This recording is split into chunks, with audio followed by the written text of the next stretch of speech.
the other part of the funding, so that covers about $15.5 million worth of funding. That's that local resolution dollars, and then it's about $4.7 million worth of the funding this year actually flows through to the school districts in a distributed way based on student counts. And that's in tier 2, and those dollars come out, and then we meet with the superintendent in the spring. We plan for what are the services the school district would like to see. Those services are selected, and then we meet every fall to go through and review, okay, how has the school year started? What does that look like? Do we need to make any adjustments and that sort of thing? We actually just had our meeting this last week with Stacy, so which was lovely. So you can see in the document that it's articulated and laid out with tier 1 services. You can see all the different types of things that we do, and then tier 2. And then it also shows some of the grants that we receive, some of the services that LC gets in terms of special education, and some of the other, not necessarily special education services, but services that LC receives are through grants that we get, and then we build the services with those grant funds and pass it along, and the school district doesn't have to pay for any of those. So we are in the process of going through the update of this. There'll just be minimal updates going into this next year. That's the second year of the millennium. What we do with that is we have the 12 superintendents meet. They give direction to me about what they would like to see in the local service plan. This last year, we had a really big review. It was very robust, in which we actually changed a lot of the language, and we adjusted things the way that the superintendents wanted to see that. We put the document together. They vote on it. It requires, and this is all in statute, it requires 2/3 of the school districts to vote yes, and more than half of the student population represented by those 2/3 of the school district voting. So the big dogs can't just decide everything, and also the smaller districts can't just decide everything just by sheer numbers of superintendents. So they'll approve it. Once they approve it, then it goes to my board approves it, and then it goes out to all 12 boards for your approval. And so sometime in probably February, you should see the local service plan on your agenda. What I usually do is send it to the superintendent and your executive assistant, and we get a chance to do that. And I'm always happy to come back and answer any questions about it. I can do that tonight, or I can come back when it's time to approve the document, and you'll get to see the updates that we're actually working on right now. And it's just really kind of a cleanup thing. So, things I think are going pretty well. Yeah. And so be happy to answer some questions for you. I'm just curious about the timeline of all this. Like, by the time we see this document, you've already met with them and pretty much hashed out what. Yeah, so it's a bit of an iterative process in that what's decided for the services in the document are worked on through the fall and the winter for the next year. Those are set, and then a budget in the spring is built off of that. And then any services that the district decides to purchase from the menu in there are decided in the spring. And so that's something that, we're always happy to meet with superintendents multiple times, come out to boards if boards have questions about things. If you get into the spring, you're wondering like, oh, what would services look like for next year based on any changes that we might. So what we're purchasing right now is from last year's. From last year. Yep. So basically Krista worked through a process last spring with us to decide what those purchases were. At this time, this document, when are we voting on this tonight? No, we're just not until February. So Okay. this one, it's being updated actually on, I think it's November 21st, whatever that Friday is. I'm bringing it to the superintendents for them to review it and hopefully get them to vote on it, so that in December I can have my board vote on it and then send it out to districts for January and February. By statute, we're supposed to have it all completely done by March 1st. Sometimes that happens. Sometimes it just is really hard for that to happen when you have a whole bunch of school districts and it has to line up with everybody's board meeting timeframes and everything. To get Do input. districts ever, at this point in time, have interest in like making changes to it? I'm looking at this and saying like, sounds like you've already taken care of all that. Yeah, I was gonna say, we this kind of did that at our meeting. That was an opportunity Mhm. to go through and say, this doesn't apply to LC anymore. But by the time I see this, it's pretty much like, if I were like, well, that's a big problem, could it Yeah. change at this point, or it's pretty Well, much? it's feels like a usually, priority. you're planning for the next year and you might hear about it, and say, okay, well, this was a challenge that we had or that we're having right now. And sometimes we can make those corrections mid-year, especially if they're not, really hard and fast staff related.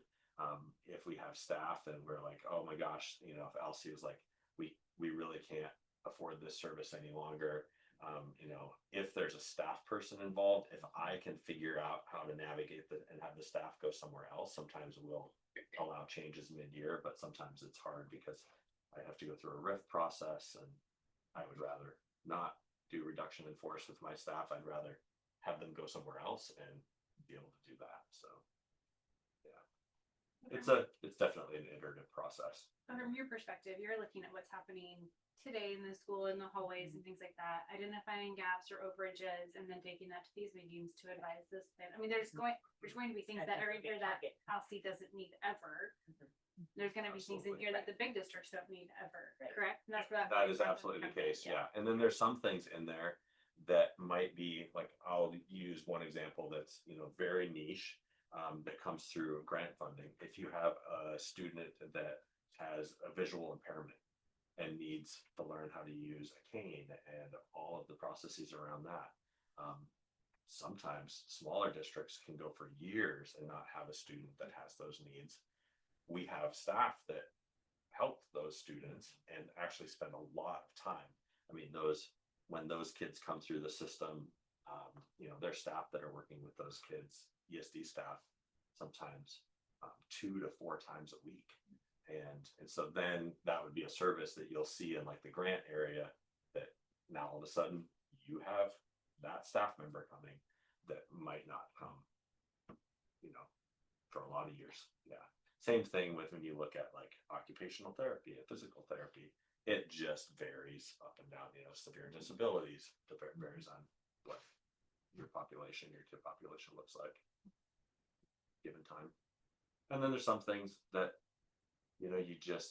you have as services that are things that you use all the time, like your student information system and your business information system. And those are things that through economy of scale, you get a better deal by having the whole region buy it, and that you use all the time. And there's other things that, might be somewhere in between, hardly ever using and using all the time, like, or some things that you hope to never use, like cybersecurity service. Like we have all kinds of protections that we work with districts on around cybersecurity service.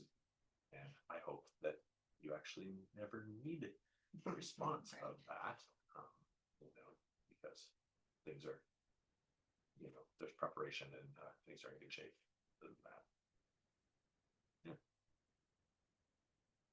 Any other questions? Great. All right. Well, it was nice to see some of you Thank at the you. OSBA conference, so thank you. And yeah, it's having me. Thanks for driving all the way out here. Yeah, have fun. Thank Well, you. I paired it up with tomorrow's a holiday. Yes. And my wife and I are going camping out at South Beach, so we have a little trailer. Oh, great. We're driving out to the coast now, so nice to see all of you. Thank you. Out in the car. She's in the camper. It's pretty nice, It's pretty nice, I've seen it. Yeah, yeah. I know, we just got it and I'm really excited. It's small, but big enough. We're planning on living in it at some point here, so, if I ever get to retire, we're going to, go all over the country with it and, yeah. Have fun. Alright, drive careful. Good to see all you. Take care. Right, next, it's you, Stacy, Oh, for hi. our superintendent K through 12 principal. Yes. So I'll just highlight, because I know you have read this, facilities, so that seismic is complete for this round. But we met with CCS and Integrity Solutions and talked about the plans for the next phase, because we have 2 additional ones. We're gonna apply for both. One is the elementary wing with the library and what's the art room right now, old CTE room. And then the other is the high school wing. And there's kind of pros and cons to both. We would like to eventually get them both done, so we're gonna have them both go in. And hopefully one of them comes through. So that's the plan. That will go in November, well now, and then we will know this spring. And then if we're awarded, we will start the next spring. So. If for some fluke, we hit both at the same time, Yeah. can we let one go? We will cross that bridge when we get there. It would be great to have them both And get it done and at just the get same it time. done. I know just learning from this last experience, we'll make some plans to get started a little earlier, maybe make alterations on the schedule so that's, we can be operating, whether that's remotely or a different setup, so that we're not extended so far into the school year. But again, we'll cross that bridge when we get there. Is that, I'm sorry, is that, did we pay out of pocket for the project managers or like I'm gonna call them project managers, that's what it is in my brain. Yes, Um, for the integrity. or was that part of the grant? I can't remember that. That is a great question. I was not here at the beginning of that. can't I remember. feel like it would be I just feel part like of it. if it's not part of it, I'd want us to figure out how we budget that in capital. Mhm. Because without that, we would be even further out of it. 100%. Yes. Like, Let me find out on that. but I was just For sure. curious. about Mhm. No, there was a significant portion that was donated. Also, For the bond, but I don't know if it was for that grant. Yeah. For the seismic. No, I it was think I for- remember seeing the project management part in with the grant budget. So Okay, Okay. I think. I don't that makes recall. sense. But again, I All don't a know blur. for- It's just a good, yeah. Mhm. Because they are priceless. Yes. Yeah. I don't need them. Okay.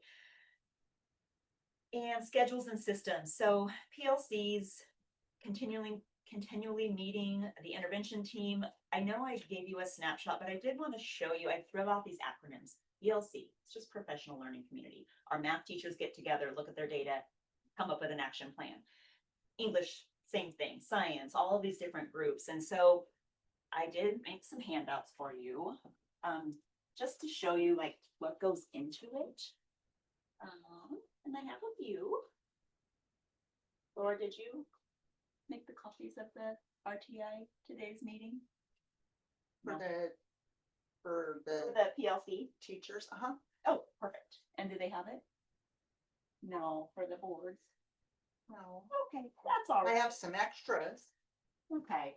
Might have them. No, it's not a big deal. I will Oh, send them yeah. to you. I just wanted to be able to talk to you about it, so that I'm not talking in code. And you're like, what is she? So take one of those, pass it around. This is the core review. So when we do our diagnostic assessments, we do it 3 times a year. We do it for reading and for math for all of our grade levels. Not quite, that works. This one, with all kinds of papers for you guys. We're keeping the not tender industry business here. So the color coded one, when the teachers are done gathering their data, they will plug this in. Okay, and it breaks it down by domain. It looks at attendance content. It looks at the domain content. And then anywhere in those core domains, number 1 is numbers and operation. Basically, we cannot move on to algebraic thinking or processing until our numbers and operation are at least at 80% proficiency, because you really just cannot go on to the next level. And so then this white sheet that I passed out that has all these questions, when our PLCs or our professional learning teams gather, we take all of the data and then we go through and we have discussions on all of these questions. We look at what is, what's our goal, what's the intended outcome, review of the math non-negotiables. What are we all doing every single day that's critical for our students? Making sure that we're on the same page with that. And if people are like, well, I don't know how to do that, or I need assistance, it's there. Then there's discussion prompts. Then there's actually going through the core review data. And I'm just handing that to you so you have a little snapshot into the classroom and see what's going on. And we work through that to our next steps. What are our instructional focus moving forward? How do we get this numbers in operation up to the 80% so that we can focus our instruction now into algebraic thinking, whatever that next step might be. We do this for reading as well. And then our other core do it in their own fashion. But I just wanted to give you an example. These meetings are structured. There's a reason behind them. They're not just a time to get together. They're very structured, very data driven. And if you ever have questions, you can email me on this. I have a question. Yes. With a small district like us, Yes. and this, I think I'm veering into operational, but I'm just curious how this works. When we start getting this down and we're doing, like, our staff is doing amazing at this, or they're feeling really great, but we're so small. Is there an idea around bringing other districts or bringing in that as a professional development time to look at, like, well, what's this school doing? What's this school doing? And using the same kind of a structure? Is that, like, is Yes. that kind of like the progression of the That's- plan? It is. Okay. And I know that I've worked with the people at Eddyville. I know that our goal with getting them together here, start making connections, that we could also do that. Because we could come up with, like, you know, what is the assessment? What's the formal assessment that everyone's using? Our schedules are more likely to be on the same track than a Paloma school that's 5 days a week and all of those different pieces. We do this with Learn at Home. So our online teachers are zooming in and doing that with us now, which is great. But yes, expanding beyond just us is always a really good idea. Cool. Thank you. Yep. Okay, intervention team, we have 20 kids on our caseload, our watch load. And in that is also our SST process. And so I just have another handout for you. Told you, we have lots of papers. But we're streamlining this process. So a lot of times kids struggle for various reasons.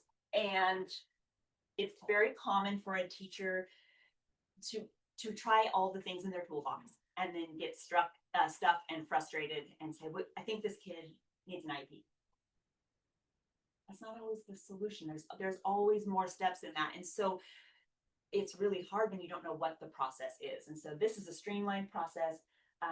This would be an example of one of our services from LVL. So their team of special educators worked with us and they developed this process. So it's very streamlined. Everyone uses the same form. They know exactly when to use it, when to set up the meeting for the next step. And it just keeps everyone on the same page in a much more organized fashion to get the right services to the student in a timely fashion. So I'm working on that. Let's see. High dosage tutoring. This is also underway. This is only for reading right now, but our goal is to have it for math as well. So Learn at Home staff in the afternoon, they're done with instruction about 2 o'clock and with their meetings. And so from 2 to 3:30, some days they've done meetings, but they really had extra time.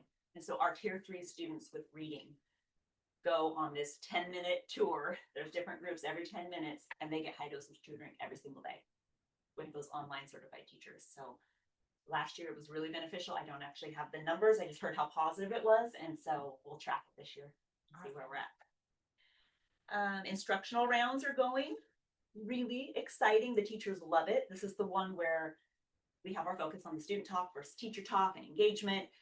And it's middle school, elementary, and high school teachers, all visiting middle school, elementary, and high school, and truly looking at the instructional practices and then coming together and talking about it.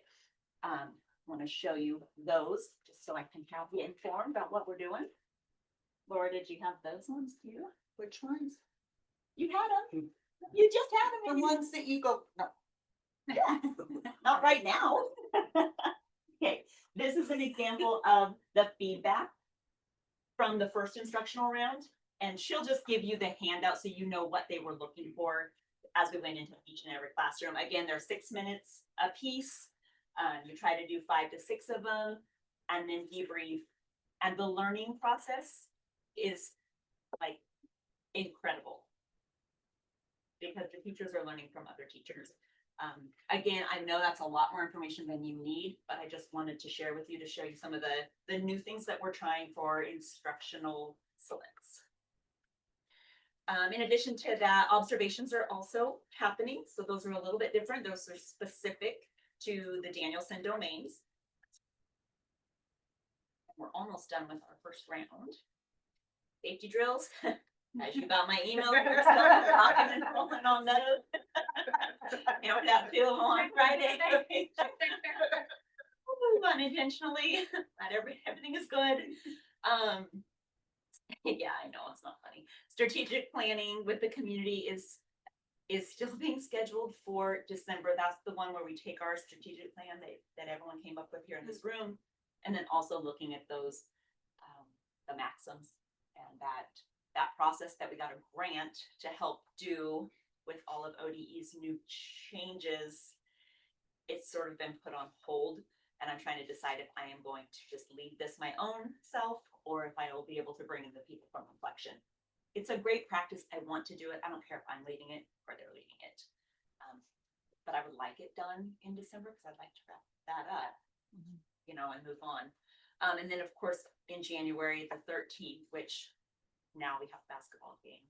I would like to do that community board meeting training. Potentially we could do it before the games and maybe have people come in, or we can look at an alternate date. Okay, we've been streamlining some forms with just the switch in the business office. We have requisition forms that are going through one location. Ultimately me and then to Brian, who's going to be doing the ordering. So it's just a little bit cleaner. And leave forms, if there is overtime or flex time being used or wanting to be used, there's a whole process to get that pre-approved and then utilized so that it's clean. Obviously we have our new business manager. He's doing a great job first week. HAS report, so along the lines of the ODE facilities. So we have the lead and the water compliance up and running. We're waiting on those last results, but everything is in place. AHERA is in place. What's the other one? I'm sorry, IPM. Those are all in place, but the HAS report was one remaining, and kind of tracked it down. Had been started years ago and then never finished. And so I'm working with ODE to get that updated. Remind me about that one. HAS is like I actually don't remember what it stands for, but it's the overarching facilities, healthy and safe schools. So it encompasses all of those. And there has to be a report done that is like one-stop shop for all the links on lead and water testing and results, asbestos, IPM, all of those, okay? And basically me signing off that, yes, we are doing all of these according to statute. I was there's no where attached to it too. And it's not a completed document yet because I just sent it off to Brian at ODE. He's reviewing it and then he'll get it back to me, but it's a work in progress. We're on the right track and we'll have it done. Because that stuff stresses me out. Okay. Other things, academic advising is working. I know our advisor is working on a plan to kind of streamline the year and get a good roadmap for herself to also help lead the kids. So we'll see improvements with that as we go. She's doing a great job. Community engagement continues to be successful. Alcee Public Library right now has our showcasing art. There's going to be a community event in December. I just don't know exactly which date in December. I do believe CTE and art classes are going to sell products. They are for sale. Are they right now? Yes, Oh, they good. like, Okay. I was gonna sell this one, but That's nothing's great. sold yet. I'm like, I didn't know there was anything for sale. That's great. That's one thing we've talked about. How do we sustain these programs? They're incredible programs. How can we kind of help feed them, sell the product? So I think there's stuff in the library right now. So go check it out. Okay, wonderful. Wonderful. The Missoula Children's Theater started today. We have 39 kids being cast in it, and we have some kids from the community too that have welcomed in homeschool students that are a part of it. They're really excited, and we have elementary, middle, and high school students in play. And that production will be 1 o'clock on Saturday. Finally, fall conferences, they were a huge success, especially elementary, about 90% to 100% attendance. Still probably 80 to 90% at the middle school, high school, and then some of the elective classes fell off, but the core ones were attended. 90% is huge compared to It recent years. was huge, and I have the handouts. I mean, it was like all the lines were filled. It's great. And some of them were phone. They weren't all here in person. but they've made up the difference over the last week. Any questions for me? I have a question about strategic planning, just what is the Intellion or? Oh, inflection? Inflection, I'm not Inflection. familiar with that. They're a group, I used them in previous districts. So they work on sort of the whole student, like what is it that we want to produce when our kids leave Elsie? Not just the academic side, but like the whole picture. Who are we producing? When you go to Elsie, what are you leaving Elsie with? Like, who are you? What are you equipped with to enter the world and be really successful? It is like that. They get community involvement, they get student involvement, board, staff. It's a lot like what you've already done. I don't think it's going to shift much. The community really likes being a part of that. And it's just something I thought would be great to bring here. Is that, I guess the question is, how does that interface with what we've already done? Well, in theory, It's a little bit separate. it is separate, but in theory, it should give us the same result, or it should help align what everyone wants. Or maybe you get a different group of people interacting with. Could, absolutely. And I think it would be a good perspective. Because one thing I was struck by is our portrait of the graduate has very little that has to do with academics in it. Like we've got this. Yep. Very broad. Yeah. Portrait coming out, and that's. To raise good humans. And that's what you find when people actually start talking about their children or children in general. It's not math and science. It's just not. It's not long division. I mean, that's a piece of it. We want them successful there. They need those skills, but there's so much more. And I will share, it's not on my report because it's all coming out. I did an 1.5 hour Zoom today with all the superintendents in the state, looking at upcoming legislation, budget, plans for a 2.5%. But there's also reserves that would cover it legislatively. Would they dip into those reserves? So there's just a lot of talk right now coming up with budget scenarios because we're going to enter budget season in the next now, really. The November 19th update from the legislature will be really foundational, fundamental in this, and then so will be February 4th. We're just gonna keep watching it, keep talking. They had a list of basically untouchables that will not be touched. They have some areas that if there's gonna be some cuts, it's gonna happen here. So just keeping an eye on that. Are you doing scenarios with our current budget for potential mid-year So adjustments? they are saying right now that will not happen. That it will, I know. So that is in the back of my mind. Right now, I'm working more on the next. Okay. Yep. Anyway, I just wanted to, there's not enough to report on, but that is happening and we are on it. Are you communicating that with the staff? I will at our next staff meeting. I do try to have a little bit more information. Yeah. But I did share that like currently just what was projected for SIA and high school success and what we've actually been funded is lower than we thought. And so those have already been adjusted in the operational budgets. Yeah, I need to make it very clear to everybody long before anything happens. Like, Yep. this is what the numbers look like. Yep. This is what these numbers mean in real life. Exactly. And here's the timeline and when they occur. Because Absolutely. I've had a conversation recently where it seems like people's perceptions of the budget are different from what I feel like we've been telling people. I feel like we've sat up here many times and said, our budget's gonna be pretty tight, and they're like, seems like everything's fine. I don't know how. Well, and I think certain grant funds they're earmarked for specific items or authorized allowable uses. And so those that don't get touched, there isn't an impact, but there might be an impact over here. However, you can shift people around depending on their role to cover. So there's a lot of interwoven, breaking of funds that you can do to make things work. It's just hard when that grant funding goes away. Yeah. You then take that personnel out of capital and Totally. and those are the unintended consequences at times and that impact us as a small district. Yep. Well, and Dawn's been saying for the past year, we have reserves, but our reserves will only carry us so far.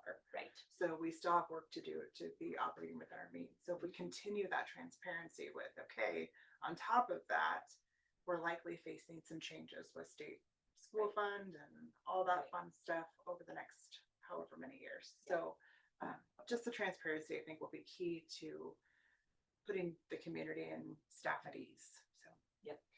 I'm sorry you have to deal with that. Okay, it's a math problem. I learned that. Good. All right, any other questions, feedback? All right, enrollment report, anything big for us, Laura, or your mic's off?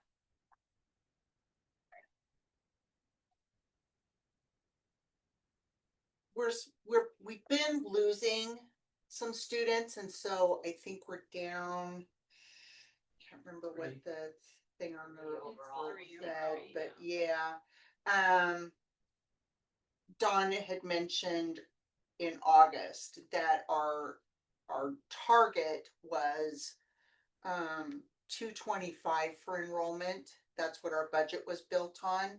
So we are a little bit below that, but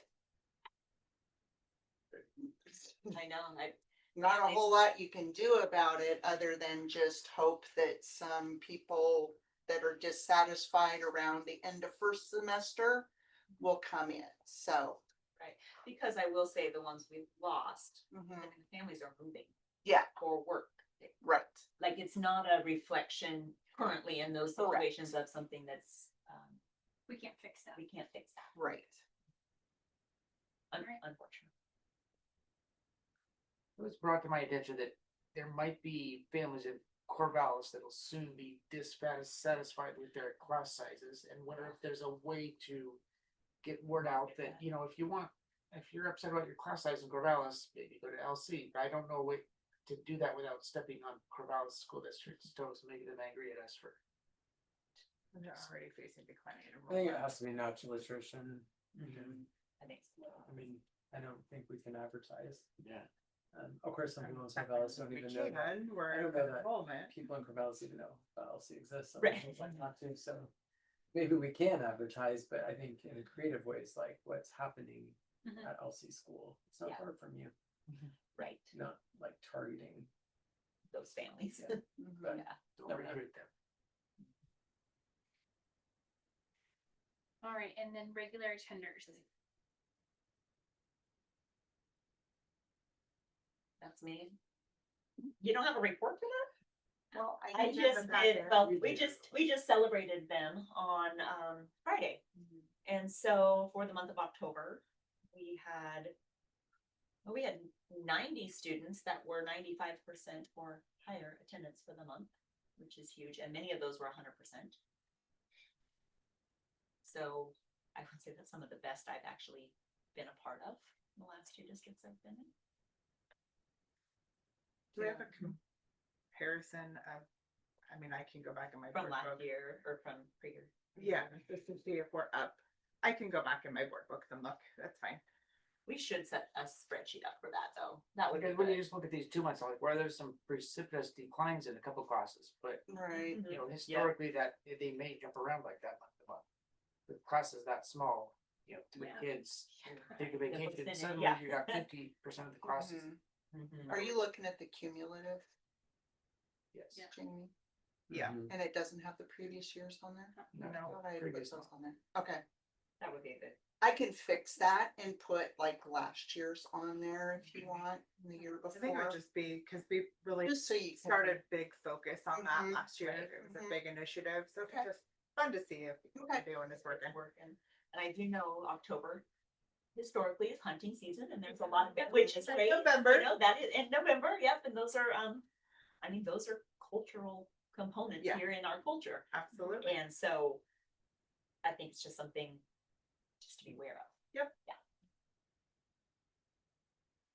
All right, ASD gym seismic retrofit additional benefit, the documents from Ms. Gigi.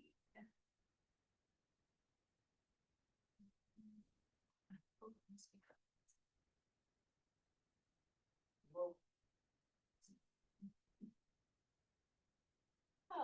Yes, I'm sorry, took me a second. She just wanted to showcase a lot of the items that were done in addition to the original plan. Because of the money savings that were able to be done. And so all of these items, she just wanted to share with you that these were extras. Which is pretty great.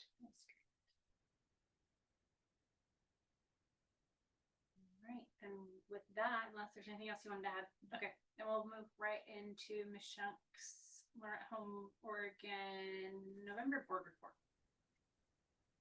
Okay, hello, everyone. I have, there was a lot to share for October. It was just really fun. We had such a fun assembly, kids dressed up. Like I said last month, we do a lot of interactive pieces in our assemblies. And this one was really funny. I added it in. There was a would you rather eat, and I have to share this. There was eat all of your treats, eat all of your Halloween treats, or sell them all for $20. And that was like 50-50. People were kind of like, kids were like, eh. And I mean, I know when I was little, I would have been like, yes. But then I changed it to 1,000,000 and it was like, nope, candy's out, money's in. And it was just a hoot. We had a lot of fun and a lot of dance parties. So it's amazing what we can do and be all over the entire state of Oregon. It's really incredible the connection that we have, the fun we have together. And I'm really grateful for that.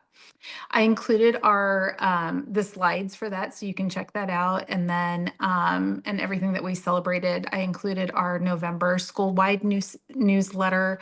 And then we had a really fun Spirit Week, which again, that's part of our culture. We're very connected, we're lots of fun. And then I included 2 of the classroom photos, students wearing, their Elsie shirts, their Learn at Home shirts. They love these shirts. And it means a lot to them to be a part of Elsie School District. They talk about that. And in fact, I had a mom today saying, when are you putting up a shop so I can purchase Elsie School District stuff? So, that's something to consider for the future. And I'm really grateful that they feel very connected.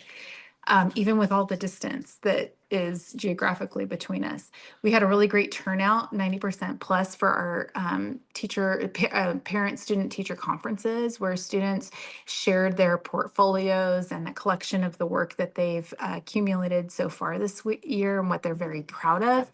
And then I also challenge all of our teachers to ensure that the students are talking about where their gaps are, where they feel like they can do some extra work or what they need help with. So that's something that doesn't just have to come from the teacher to the parent and the adults are talking, but really the students are taking ownership of where they're at and where they want to go. We had a really fun, memorable meetup at a farm in Albany when I was working at the district in October, and that was just it. I can't even tell you how much that filled my heart and my cup for the year. I mean, everything. It was just really wonderful. I included pictures of that. There were a lot of students that showed up, and just seeing them together and playing. I mean, they are just like they know each other so well. And so that was a really wonderful experience. We're looking forward to more of those experiences together. And then I included our current reading and math successful completion of lessons. iReady gives just an incredible amount of specific information for us to use to know our students, to see what they're doing and what they're completing. And so I was happy. I mean, we have a ways to go. I was happy to see that 92% in math for successful completion for our school was fantastic. Reading, we have some work to do. It was at 78%. So not super low, but lower than I really want it to be.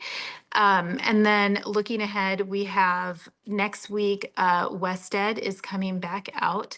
And that's through our early literacy grant and what they do with LBL ESD. So we have Alicia, I always butcher her last name, Okapareki. She's going to be walking through, and she's actually going to be here for 2 days at the district and working with teachers and engaging and talk. And then we'll have our November assembly, and our Genius Hour project presentations are starting, which is amazing. And then today, I'll share it next month, but today we had volcanoes in our 4th grade class all over the state of Oregon too, which was really amazing. And that was a lot of fun. And I want to send a big shout out. Stacy had mentioned this earlier. High dosage tutoring is starting, and that was so successful last year, and it's going to continue to be this year. And I'm excited that, it'll evolve into supporting students with their math gaps as well at some point of the year. We have a plan for that, like Stacy mentioned. And then I just want to send another shout out to Stacy. Collective efficacy for teachers is such a huge component of what's in, what drives education and doing really well and feeling really good with what you're doing. And these consistent PLCs that she has organized and driven, that's what's going to lead us to that collective efficacy of really believing that we can all make a difference in what we're doing every day. And we're all on board, not just a few of us, but all of us. So I just want to say thank you for doing that, Stacy. And that's my report. Any questions? I'm wondering if there's a way you could get information to me about possibly attending the November assembly. Yes, I was like, can. Attend the farm thing, but it just didn't work out. Like, I should probably attend something. Well, and I'll make sure to send those out ahead of time. And do I do that through Laura, or how does that work? What is the protocol for that? Yes. That would be probably a simple way. You should really check out a passion project too. They're a lot of fun. Yeah, I will, as soon as I hear from, we just actually had one last week about motorbikes. And so when I find out from teachers, I'll alert Laura and I'll give a schedule and the links so that you can participate and see that. Thank you. All right. Thanks, Heather. Yeah, thank you. Thank you all. All right, athletics and activities board report. A message.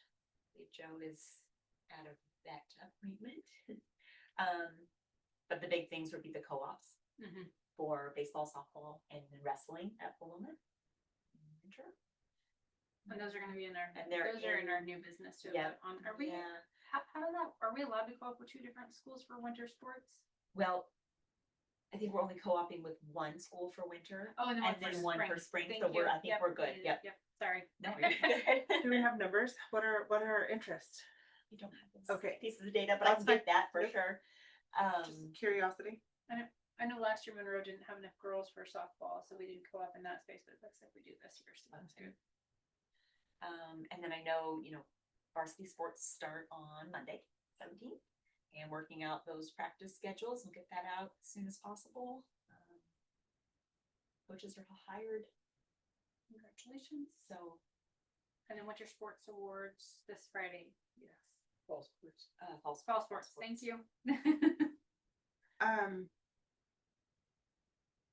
You may not know this yet either. Transportation for those co-op things. It's a cool. Is it gonna be based on numbers or? Those are important questions I do not have answers Okay. to yet, but we will get those for sure, and sooner than later. Any other questions? All right. Stephanie, you're up for business manager report. Welcome. Okay, thank you. I'm super happy to be here. I was born and raised here and got to come back home. We bought a house here a couple of years ago, and working here is a dream come true. So I'm excited to be here. Thank you. As far as the report, I've got some stuff on paper that Dawn put. I'm happy to read it if you guys think that that's helpful.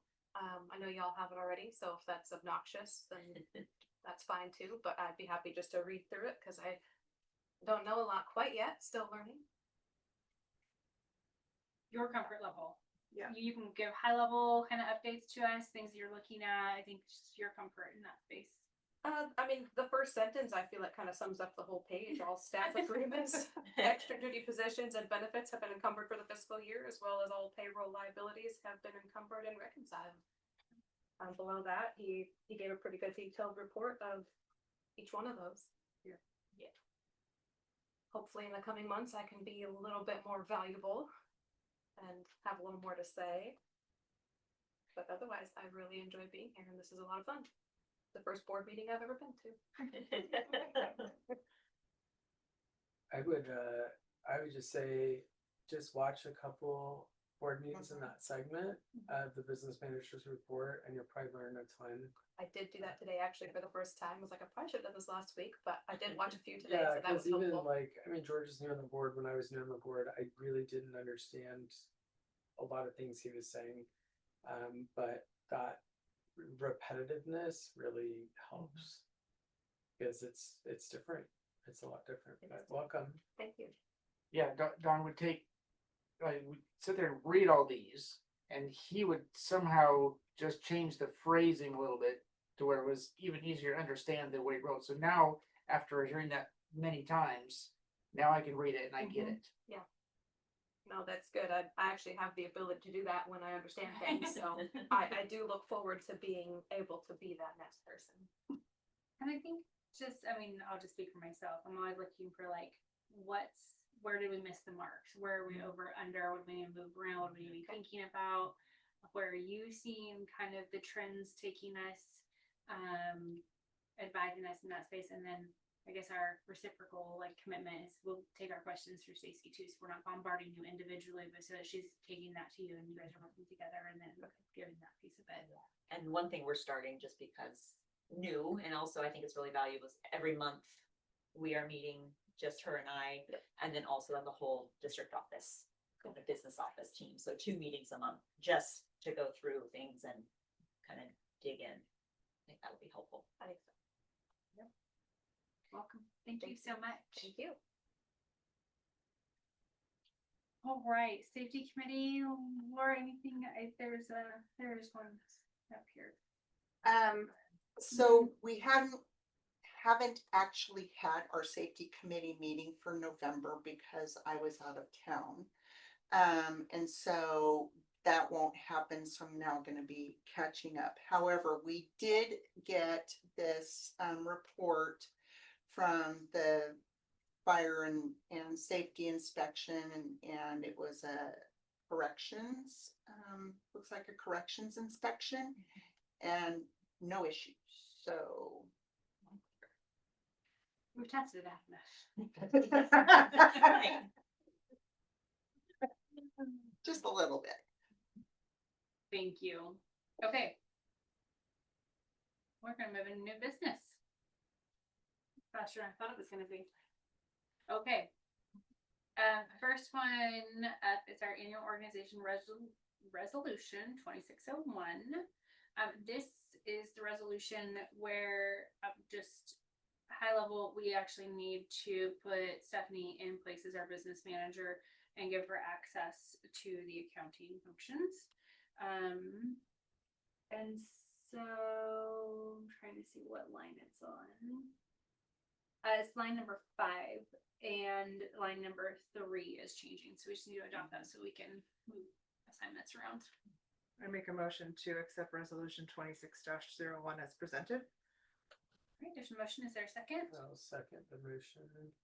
Right. Any questions or? That's the same question that I think I brought up last time we did this. Is like, I have a financial interest in number 14 here, but it's set by Oregon rules. We don't actually set that. So is this a conflict of interest or not? I mean, I have a financial interest in it. So there's a conflict of interest, but I don't really have any say over it, even if I vote to accept this. It would be an indirect conflict of interest of with because it does come from the OAR, correct? You cannot adjust it even by board. Yeah, meeting, yeah, correct. correct. Okay. Good, thank you. Yes. I just like to get that out there. Good question.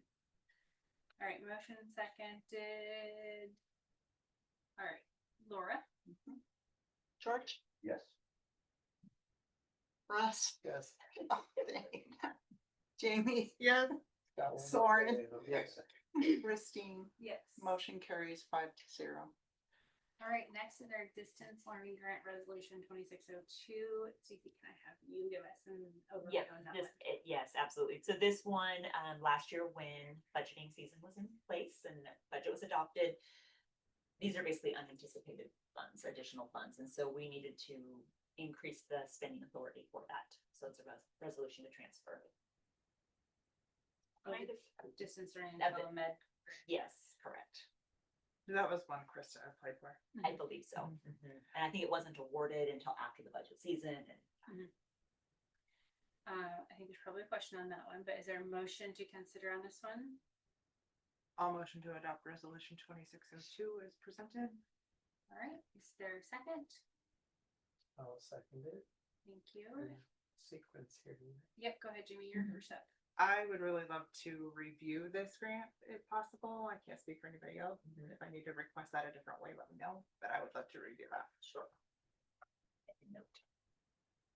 Does everyone want to? I think it'd be good for us all. to We should see it. probably all Yeah. look at it. I remember we did discuss this, only recall. There were it was some about the sections that I the was telemedicine Okay, part. interested in that I would like some more to refresh my memory on. Sure. Would ask for maybe clarification for UCC to send out on how parents can opt their children in or out of this, or what that is looking like when we look at the medicine side of it and providing that in a school district. And maybe those answers will come from reading the grant first. So if you get that through, then I can ask some questions in that Okay. space. Sure. All right. Any other questions, thoughts? All right, Laura, roll call vote. Soren, Yes. Jamie, Yes. Russ, Yes. George, Yes. Christine, Yes. motion carries 5-0. Okay, next there, transfer to capital projects fund resolution 2603, which was, oh, that was voted on by the board, Yes. or it we was just in our have to budgets. do it. Or It was- yes. Yes, I think he wanted to make sure that it was done and not forgotten about. Okay. Yep. Mhm. Just the actual movement. And this is so that we are building a capital projects fund, so Yes. that when we come up against situations where it's a roof, or it's a pipe, or it's things like that, we're not having to reallocate from capital, we're already saving that in our budget cycle, and we're keeping an eye on that every budget cycle, I Every believe budget is what we cycle. wanted to do, correct? Okay. Alright, so is there a motion to do that one? I move to transfer funds as per resolution 2603. Thank you, is there a second? I'll second that. Thank you, any further discussion or questions? Alright, Laura? Russ, Yes. George, Yes. Jamie, Yes. Soren, Yes. Christine, Yes. motion carries 5-0. And next is special revenue modification, resolution 26-04. So this one I referenced a little bit earlier. We saw a decline in the 251 account, which is student investment account or SIA, of about, I believe that one's about 20,900. And the high school success account 252 of about 14,000. And you can see it's a total of about 36,000 and change. And it's already been adjusted in the operational budget. It didn't impact staff. It was removed from different resources and PD supplies. Kind of equally across those. Is there a motion to consider?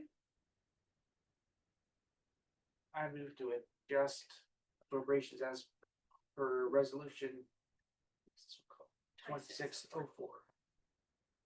Alright, there's a motion, is there a second? I'll second the motion. Alright, any questions or discussion? Alright, Soren, Yes. Jamie, Yes. George, Yes. Russ, Yes. Christine, yes. motion carries 5-0. Okay, athletic extra duty pay classified staff. Can you give an overview first, and then we'll Yes, consider a motion and then go to. Overview, yeah, so. At some point in the past, it was set up that anyone working some extra duties for athletics would be paid, and it would be paid an hourly rate. Based on the collective bargaining agreement, which covers our certified staff, but not our classified. However, it was sort of honored as everyone just got that rate.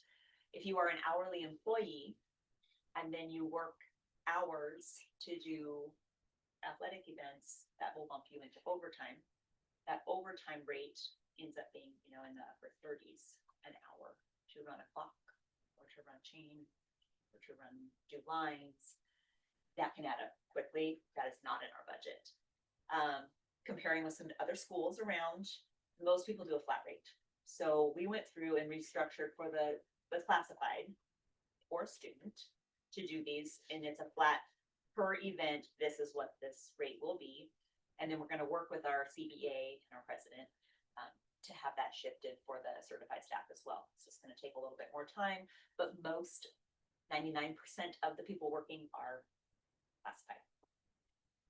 So it's just a little bit more fiscally responsible and appropriate for the scope of work.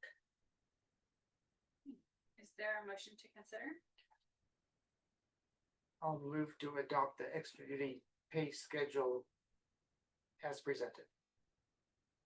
There's a motion, is there a second? I'll second. All right, Sarah, Uh, are there I any have further questions? questions about, so I guess I didn't really know, but I was kind of under the impression that we used volunteers for this sort of stuff. Is that not always the case? Apparently, it's all paid here in Elsie, which is great. I mean, Because there are they're working sometimes extra. community members doing this. Do they get paid?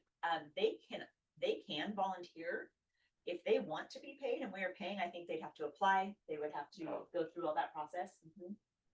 So we people, would have to, for so sure. people who take these are generally employees that volunteer to do this with the expectation that they're gonna get They paid. should be paid.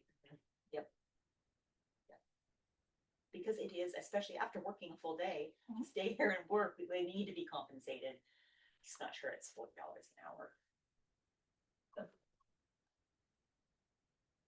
You answered my question, so I was actually gonna ask how this impacted the CBA, which you're working on, and then also I was curious about this, if this would go to the students' accounts, if the students are doing it, sometimes they're working gate, or so doing things like that, so. So I believe, when the high school girls volleyball team Mhm. did the work, I believe it went to their program. Yes, I was under that impression.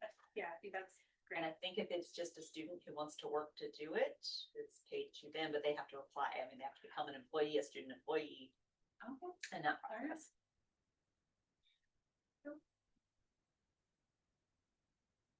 Other questions or? Okay. Go ahead, Laura.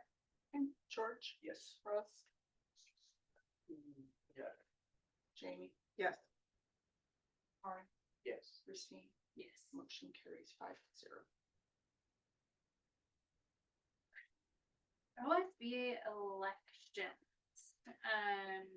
There are two board members up for election because they was it an odd year that they had to It was an Thank interim. you. So we have to vote again this year, so they submitted their questionnaires. I think we also got some emails. But we'll consider a motion on who the board would like to nominate. I make a motion to vote for Clyde Rude for our region Board of Directors candidate. I'll second that motion. Right, any discussion? We've had the experience of having both of them as our representatives, so. Other than George, I think we all have. Whatever experience we have of interaction with them, which is. Generally emails, I guess. Well, I've seen Clyde face to face many times, and at OSBA, and Lou, is that how you say it? Louis? I didn't attend, and I just, I think, I discussed this a couple months ago, so I'm good, speaking. All right, Laura? Soren, Yes. Jamie, Yes. Russ, Yes. George, Yes. Christine, Yes, motion carries 5-0. thank you. Do you submit that or do I submit that? I will. Thank you. And then next up is the legislative policy committee candidate. Did I get that right? Yeah, Jason Curtis, and he is our only candidate. So I consider a motion.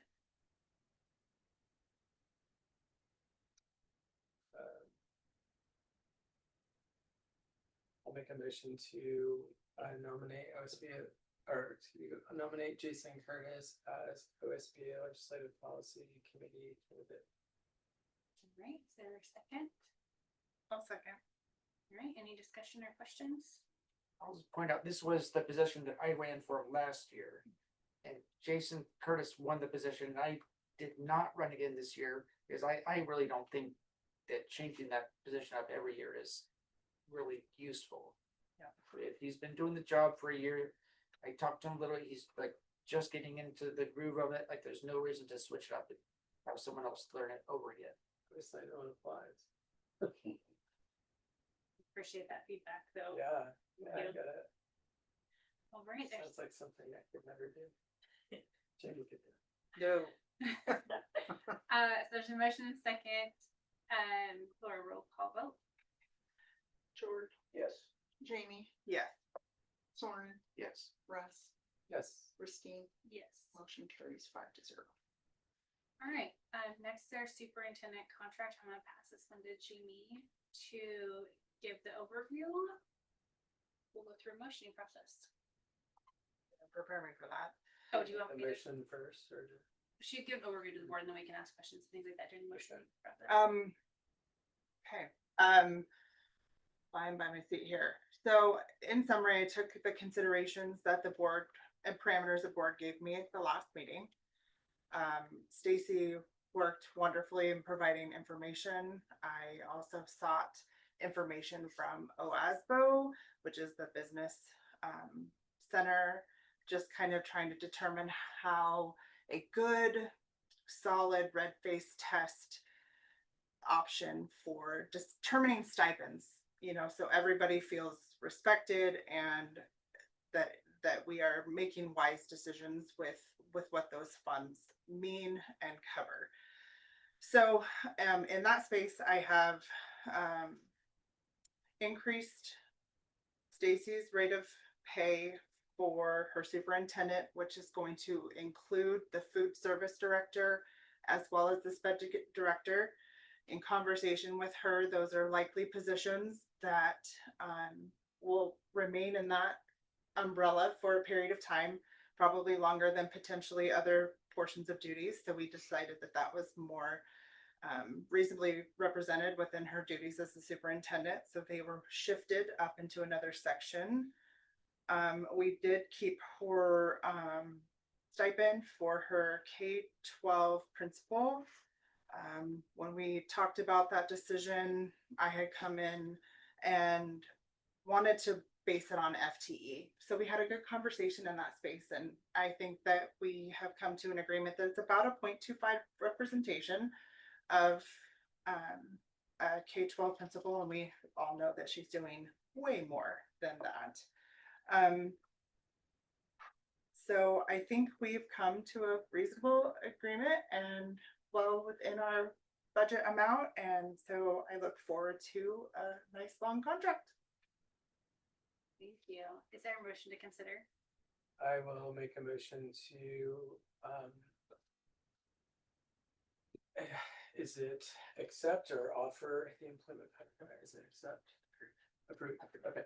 Motion to approve the employment contract between Stacy Knudsen and the Board of Directors of the Allison School District, number 7J. Thank you. Is there a second? I'll let you know. I'm going with George on that one. I would also like to throw in this discussion space that we talked about the importance of making sure that we protected our district as far as adjustment of duties. So there's some language in there. If at any point we're going to reallocate duties, that it automatically opens the discussion for us to review this contract. So I just forgot to put that in that last little. Yeah, that was actually something I had discussed with Jamie. I get maybe a little uncomfortable to roll everything into one contract. It's like, what if we had somebody show up who wants to do that? We can take it off your plate. I don't want it locked in there forever, but I'd be reassured that it could, if somebody came in and they were doing something else and they could take that on, that could happen. Is this linked in your board books? I don't actually have it on my screen. So Yeah, I have it. I have it. you guys, I don't.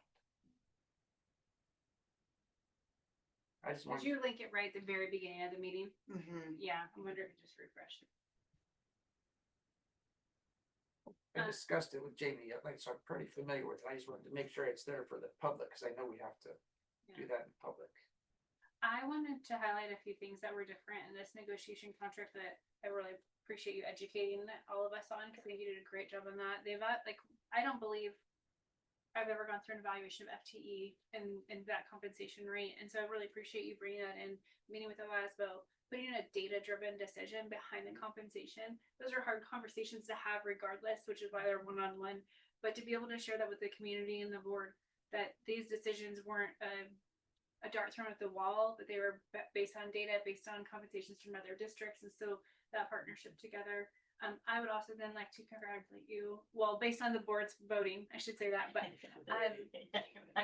yeah, I'll wait, I'm gonna hold on that, never mind, I'm gonna hold on to the vote, the second part of that statement, but I just wanted to just highlight that there really was some data behind this that made for a successful negotiation and contract that I hope that everybody can understand why this decision was made. And then I guess my other piece of this is I just really want, I said this to myself and you and I had this conversation, but you are the CEO of this district. And there's a lot of responsibilities that are tied to your licensure, your livelihood, all of those pieces. So thank you for accepting those responsibilities and thank you for doing this. Yeah.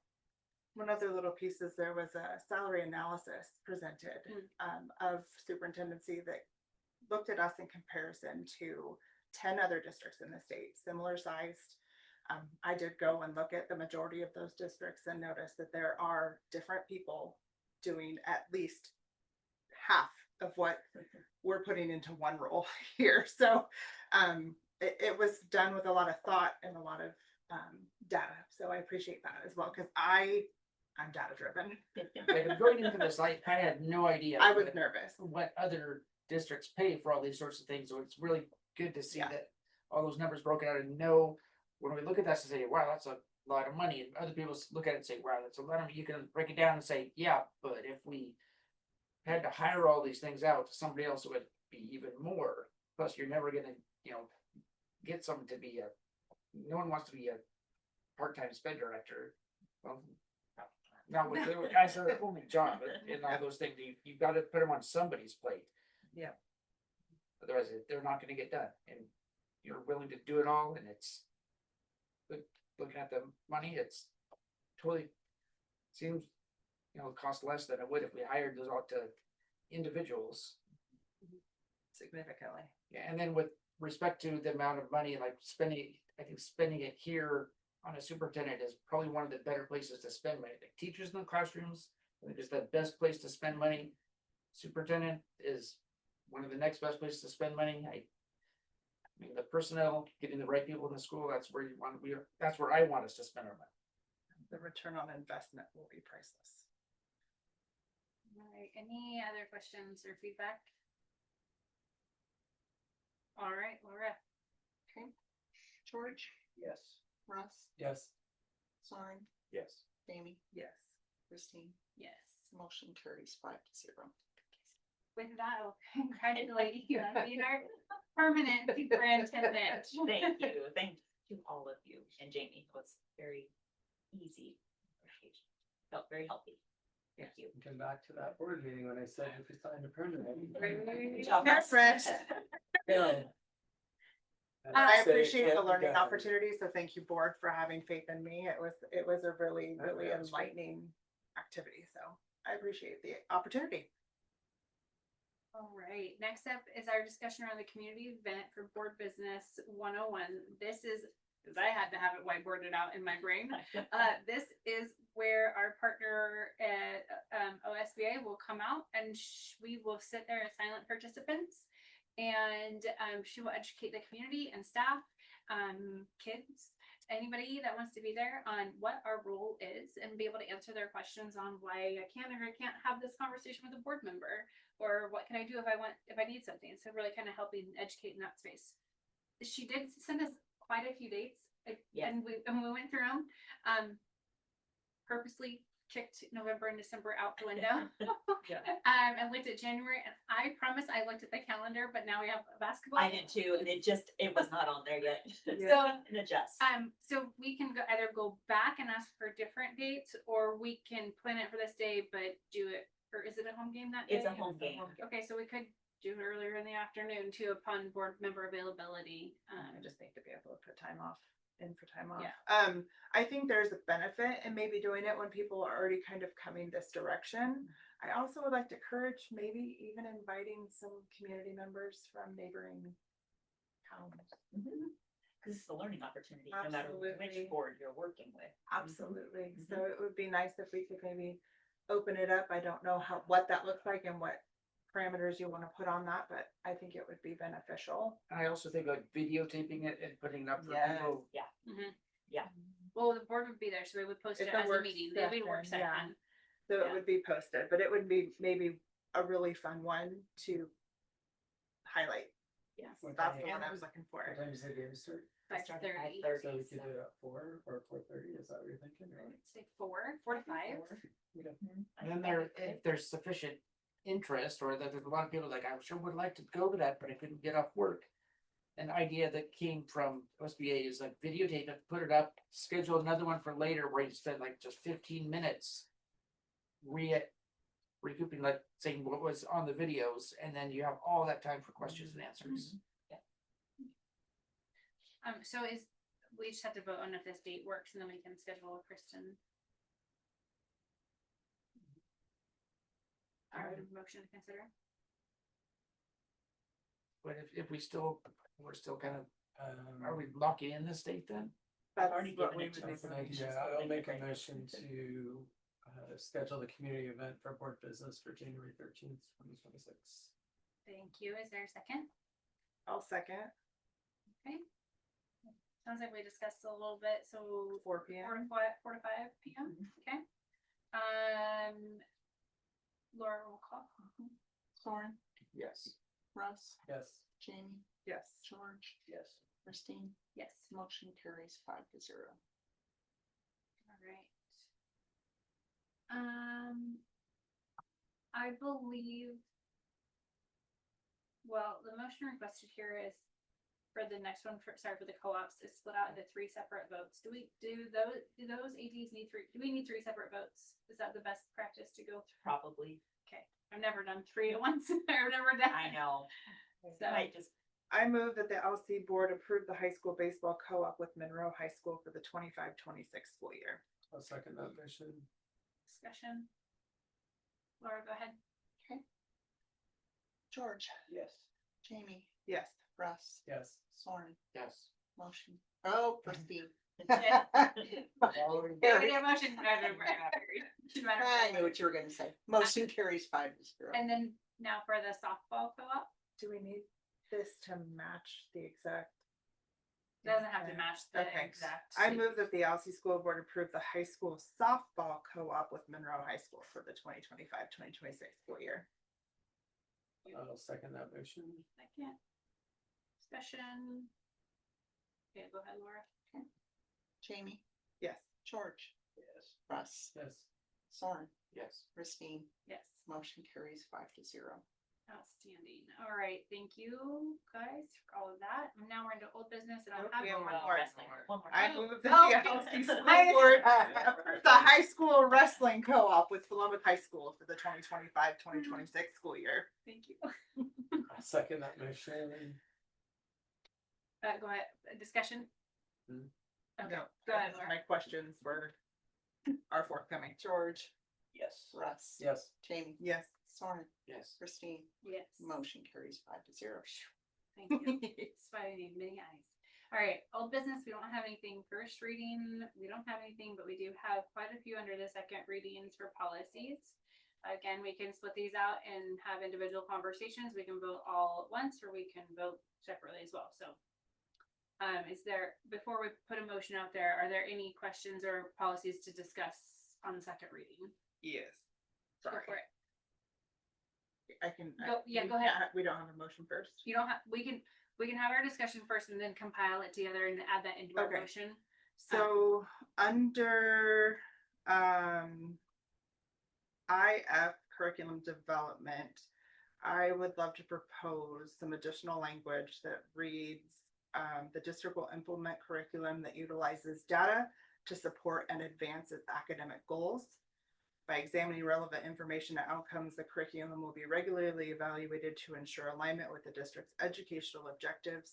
Ongoing review of Data ensures that the curriculum remains responsive to the needs of the students and the expectations of the district. Where did you want that inserted?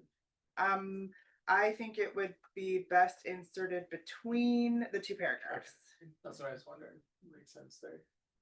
Can you read it like one more? Did Laura, time? did you get that, what she said? I can copy and paste. Yeah, Yeah, why don't that'd be you just do perfect, that? And it will have to go to, We'll have to get a go read. to legal and then Yeah. have the third reading Yeah. on that one. Okay. I'll read it again. It says the district will implement curriculum that utilizes data to support and advance its academic goals. By examining relevant information and outcomes, the curriculum will be regularly evaluated to ensure alignment with the district's educational objectives. Ongoing review of data ensures that the curriculum remains responsive to the needs of students and the expectations of the district. Can I ask a question on that? Mhm. Why in the policy versus the procedure would we put that?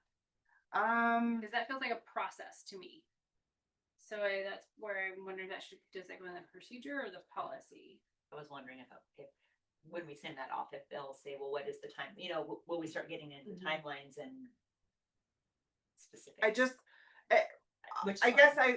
let me reiterate my intent. My intent is I want to make sure that when we're adopting these types of very critical Mhm. pieces of policy, that we're making sure that it aligns with the goals and that it's data driven and the choices that we're choosing for curriculum have data proven results before we invest in them. That's where my intent is coming.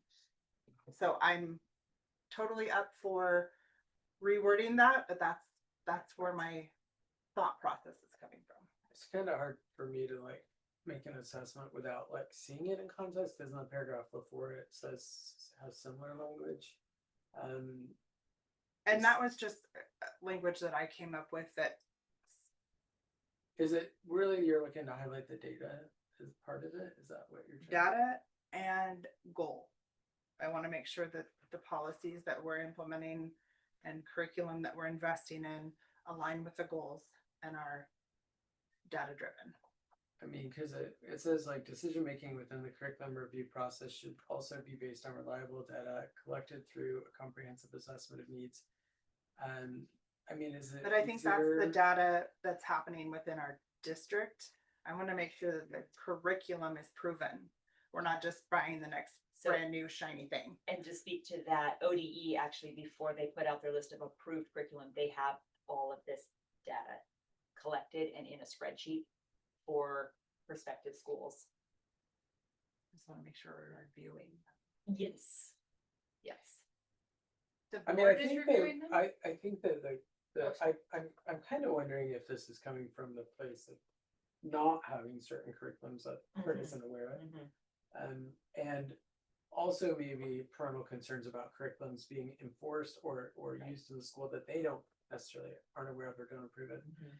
I guess, I mean, I'm all about, I'm just having a hard time, I think, because it's not all, I Right. looked at yours and listened, in this policy. So I guess what I would say is I would make a motion to probably take policy IFD1 and allow for Stacy to review, You're good, keep going, but Oh, keep going. for Stacy to review it with Jamie and possibly another board member, and then bring it back to the next board meeting for us. We don't actually have to have. them Oh, we before, don't. can So, just yeah. pull it out and then Because I not think- approve it this time and Yeah. have that I conversation. think before we vote on it, it'd be nice to see it Mhm. where we What it want looks it, like, and yeah. maybe just take Jamie's ideas to heart with what we're trying to Yeah. accomplish. But I do like the idea of like incorporating our goals in there, like where it says like needs in here, like I think it would be totally appropriate to somehow replace needs, just to make sure that our, our goals that we're developing through our strategic planning process are taken into account. I mean, just reading that paragraph, I think we could add a few words to a couple sentences and probably accomplish the Yes. whole thing. Like, the board I'm believes just it's not a very necessary to good wordsmith. continually develop and modify the district's curriculum to meet the changing needs and current goals of this, blah, blah, Yeah, blah. because I think that there's another policy that we're talking about reviewing curriculum. I remember having a big Yeah. discussion about how often do we do that? We want to lock into a certain thing and like. So I don't know how many places we need to talk about reviewing. I had a question on this one. It's pretty minor in comparison to others, like brackets around surveys of parent perceptions. We have to decide if we want that in there. Yeah. I mean, I like the idea, of having it, but I don't necessarily want to lock us into always having to send out a survey. Yeah, I think it's it's another route to make sure that we are getting parent input. So we could, it doesn't have to say survey, it could be feedback. Or, like you know, when like we Our curriculum adoption policy does state how we're going to present that. I would leave it out. Cause I remember before we put it up in the library, people would come read it for a week or two, and I just don't know how many people do that. Giving them the opportunity versus, If we give them the opportunity, they don't take the opportunity, then it's on them. Is their True. If we responsibility. don't give the opportunity, then it's. on yes. us. And there are Very weird true. people like me that do come. I didn't invite them. Yeah, and then they point out glaring obvious things to the rest of the world because it takes time. I like your idea around tying that to the goal. I do think that like this, like, we don't review the curriculum. We can, but we're not the ones selecting the curriculum. That's not for us. And I think I hear what you're saying in that, Well, that, I think ultimately it is our. no, we approve it. We don't select it. We adopt. That we We adopt adopt it. Okay. Yeah, but like Like, last year, we there's- approved curriculums we never saw, and I think that's a challenge because, right, and I think that's what Jamie's saying is when you are adopting a curriculum as a board, then the trust is all in Well, that is your leadership. one of our Which I number trust, one but- duties Yeah. is to make sure that we're aligning it. Mhm. That it's, I get it. and we want to be able to, they're expensive. They're so expensive. So we want to make sure that what we're selecting is gonna be, have data that's trackable Like the for process a we, return on investment. the process we used when we got that Savas Mhm. language arts curriculum, that was like, I was like, why can't we do this process every time? Where there's like a committee of staff that looks at them all and says like, and then we Did talked not to have it everybody for who's gonna last use year. it, and this is the one that everybody agrees on, and they brought it to us, and we're like, we asked some questions, and we looked at it and said, okay, if everybody likes it, we'll adopt that. Right. So I guess what I was trying to say was, I think that that statement around how we drive it together with goals belongs better with procedures on the process of being selected than in the policy. Okay. That is what I was trying to, I wasn't trying to say I didn't agree with that. I was just saying the process, we don't, we're guided by that policy. But the procedure can change and come back to us as the district Mhm. staffing models change, goals change, things like that. And so that's where I was Yeah. looking at it goes more towards the procedure side. I'm definitely willing to pull it out and work towards aligning that appropriately. That's just my intent. Yeah. Behind it. So I'm gonna ask one more question, sorry. Do we want the curriculum development one pulled for further conversation and to align it with the procedure? Is that what the kind of the desire is right now? Yeah, That's yeah, what I think you we just should pull it determine and just set making goals at best. the next board meeting, Yeah. but let them do a little work on it in between so they align and then. You know, I just think it'd be great to look at it after Yes. we. I want to make sure I was hearing that correctly. Sorry. And I did run out of time. I was gonna do some comparing. Yeah. I get it. No, Gotta run it I in just place. didn't have the Were opportunity there yet. any other concerns with other second readings? Yes. I just have some, couple questions. No. So IGBAB and underscore JO, and then JO underscore IGBAB are basically the same policy in different sections. And our minutes said that last month we tabled one of these, and I can't recall what the reasoning, what was about it that we pulled it out last time.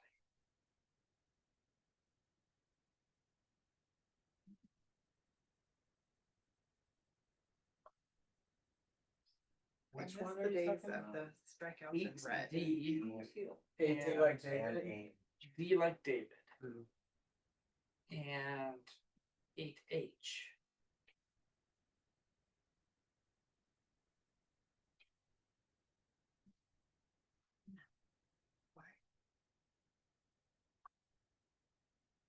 Believe Does this it is feel- much like, so we had these a couple months, I cannot remember. Yeah, what we month. did our first reading, I think, last month, and for some Because- reason, we singled that one out. So I know someone had this question and the Gs and the Js, so G pertains to staff. Mhm. J pertains to students, even though it might be the same policy, it's from the lens of the staff versus governance over students. And I believe we have that same thing here, so that anything starting with the J is gonna be for the student version. And then when it starts with. I is for instruction. Is instruction, so I believe that's the discrepancy there. Right, but my question is, why did we table it after our first reading? I can't find I don't- anything other that I recall. I don't see any markings. I don't remember tabling it. It was in our minutes. At Okay. least I I wrote have to down. go back and watch. I remember we tabled a different policy that we decided not to have, but I can't remember what it was. Yeah, we pulled it completely, Mm-hmm. didn't we? Mhm. Was that a student, that was our parent choice for transferring, right? Mm, Yes. Yeah. That's still in my And pulled. that one, Maybe it was, The 3%. so Thank our you. minutes. was it mislabeled in the minutes of which policy we pulled? Says, Cause I don't remember even really going in a deep discussion about these two at all, but that doesn't. No, mean because what- it says the JO one, Yeah. the board discussed at length, the board determined that they would like to remove this policy for now and revisit at a later date. That was the parent removing the student. I think we, cause that one's off. Non-denial of, I think it might have been the wrong policy. but that one's also listed as, it says that we moved to take it out. Oh, so we have the correct policy in there too? The correct, the one that you guys are discussing is in the minutes as having been taken out. LBEA. But we also have this one about the records, which I don't I recall. just don't. Is know it that this we are policy? I'm not changing looking at much the about notes. I can this. look So at the most minutes. of these second reads, when I went through them with Laura, there was no Yeah, we like, did talk. fundamental change. It was wording, like, Yeah. Well, like Jimmy just said, these are like, that one specifically is statute driven. Very much. I think only one of these we changed from, it gave the option of superintendent slash principal, and administrator, and we stuck with administrator. Because the roles are so shared, it was just more clean. I don't remember other concerns with these. I really don't either. I read through them both thinking, like, what could it possibly Yeah. be?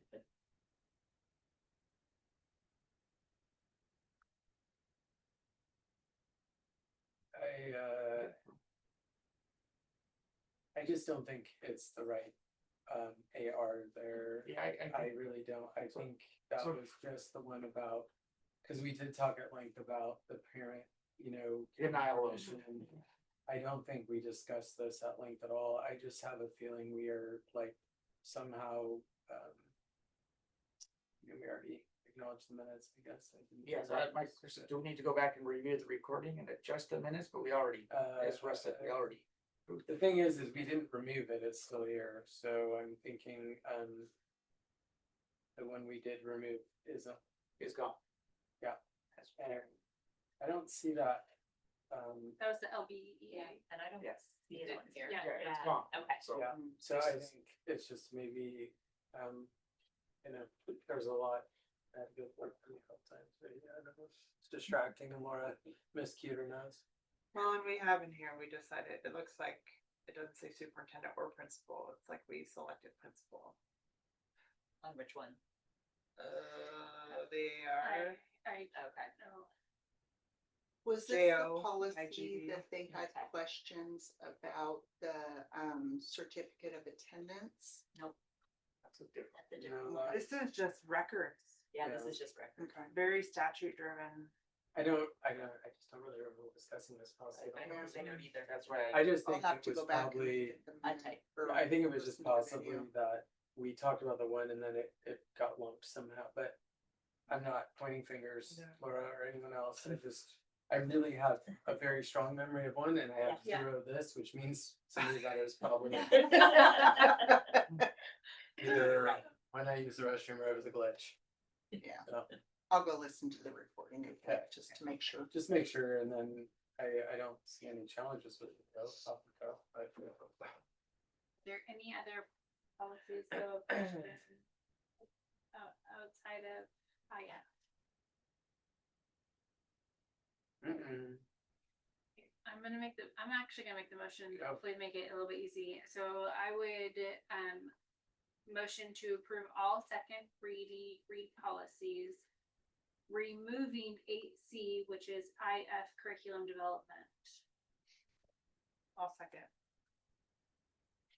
Alright, discussed quite a bit. Any other questions or anything? Okay, Laura? Sorry. Yes. George, Yes. Russ, Yes. Jamie, Yes. Christine, Yes. motion carries 5-0. All right, board member comments, board comments. Anybody have anything?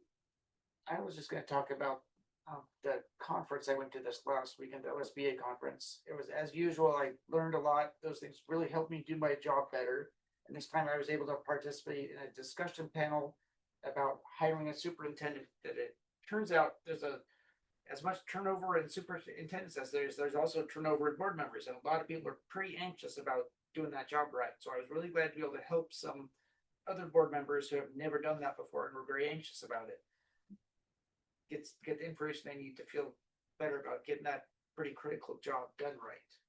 But there's also 4 state representatives who were on the education committee came and talked to us and gave us some pretty dire outlook financial wise. I'm like, yeah, there's no more money coming despite what you guys might have heard. And in fact, there might be even less money coming. So like tighten up, everybody's running out of money, and then I'm like, I don't know if I can justify having the school pay for me to go to those conferences anymore. Unless I can get a scholarship from the rural schools caucus or something, I don't think that's really I don't think I can justify that. Can I play devil's advocate to that? Yeah. I think the conferences that they'll do, like because they're getting rid of both of those conferences, the summer and the winter, just the summer. While the rural caucus can pay for it, it still comes from us paying OSBA that goes into their coffer. So it does still come out of our budget, one way or another. It's just an additional budget under the board's thing. Also, I think we might want to look at maybe in the future just asking one of our board members to go, because we're budgeting, looking at what our budget looks like next year, and asking in that space, because I agree, I do think we learn a lot, but you can also find the slides and all of that on OSBA as well. So I don't know, there's benefit. I'm sure the small ones will be cheaper next summer, right? That's the idea. I'm looking forward to the small ones, Less yeah. expensive than. I too have found them very, very beneficial. This was my 3rd year at annual conference, and I still have takeaways each and every time I go. I've got lots of ideas to schedule some time with Stacy to go over.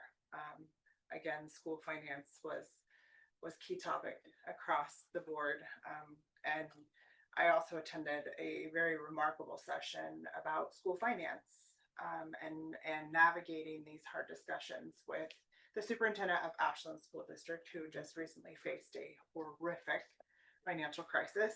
I'm proud to say they're kicking butt and doing better, but it just goes to show that we all just need to talk openly and honestly and have the hard conversations and keep our community apprised as much as possible to avoid some pitfalls that have happened in our district in the past. So I look forward to the opportunities. I do understand budgets are tight, and I'm happy to take a step back, and there's other ways and other things that we can do that are pre-recorded and everything. But yeah, some fun new takeaways. All right. Any other board comments? I'll say welcome permanently on board, Stacy. It's good to have you, and hope we do everything we expect from you. Thank you. Excited. No pressure. All right, future agenda item. Who's got them? I think mine are for discussion, Stacy. Okay. I think just budget questions, if we're gonna potentially do any practices. 2.5%, 5%, 10% exercise or anything like that. I also thought about maybe discussing in the next budget cycle potential for a district challenge with incentives for staff. Where we're doing incentives for youth to show up. If we could do something fun to engage the staff with some incentives, incentives work. So it's just one of the ideas that I had that maybe we could talk about. I'm wondering if you talked about like budget scenarios and actually getting proactive with figuring out budget scenarios and money. but that all really needs to get in front of the public. Where are would that be like an agenda item that we would put on the agenda, is like discussing that sort of stuff in public, like after discussions of it? Cause I would like to see any sorts of discussions about that be like every board meeting. We should be telling people this is what it looks like. I mean, even more than our financial report. Like this, coming up, but maybe next year, here's like I because think, I feel like people aren't getting the message enough. well, I think that there aren't any answers yet. Right, good. I think we need to have, just personally, I feel like we need to have a little bit more knowledge and data to inform of our scenarios, because right now, we don't know. Yeah.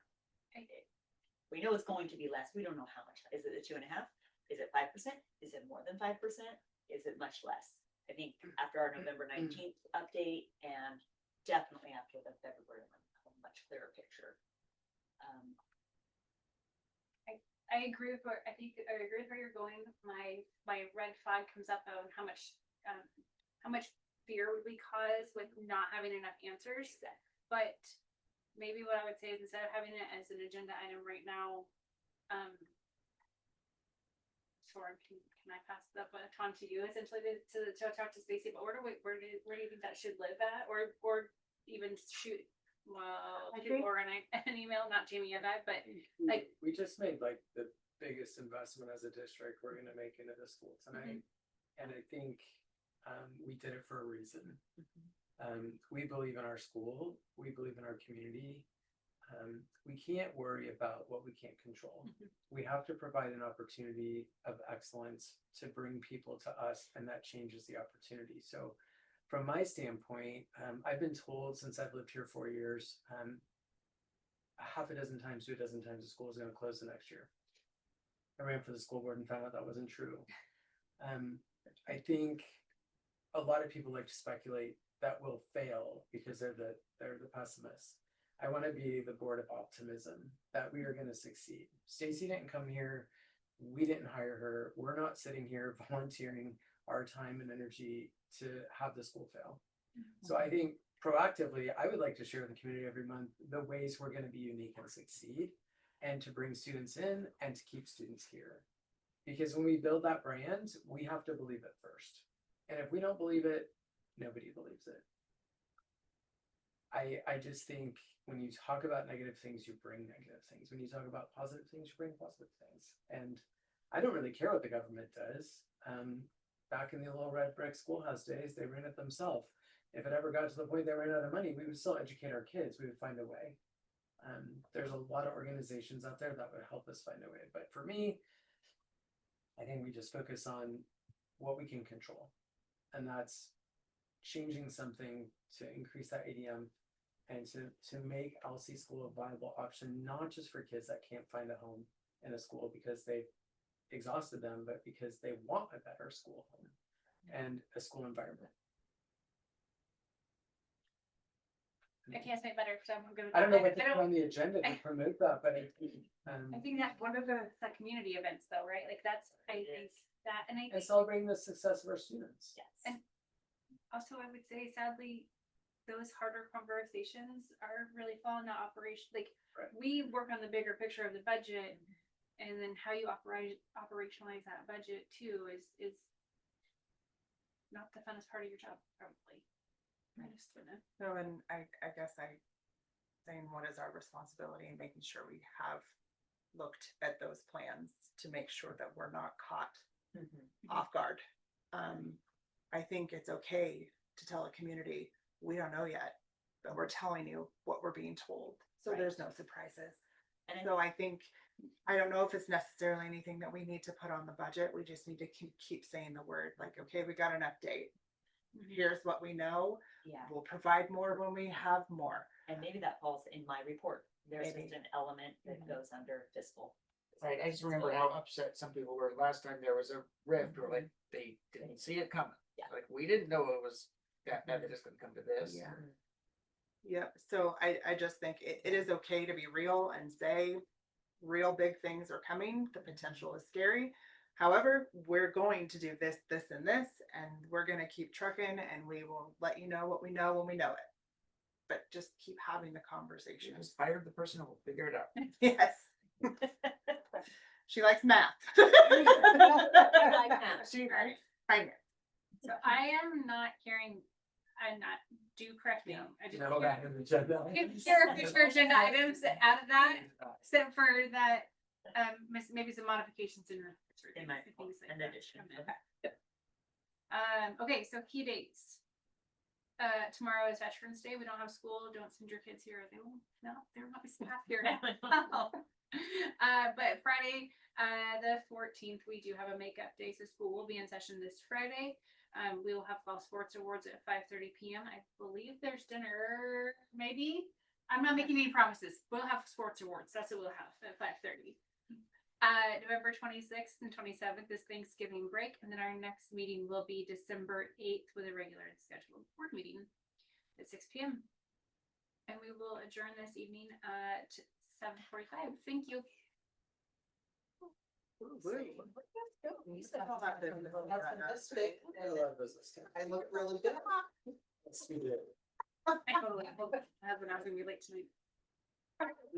Like, you go back to when we were at the door, but he'll say it's gonna be a short meeting, I've been 9:30, it's not 45 minutes. No. Right? Yeah, yeah. Sneak in on it. Yeah. That's Yeah, your- there's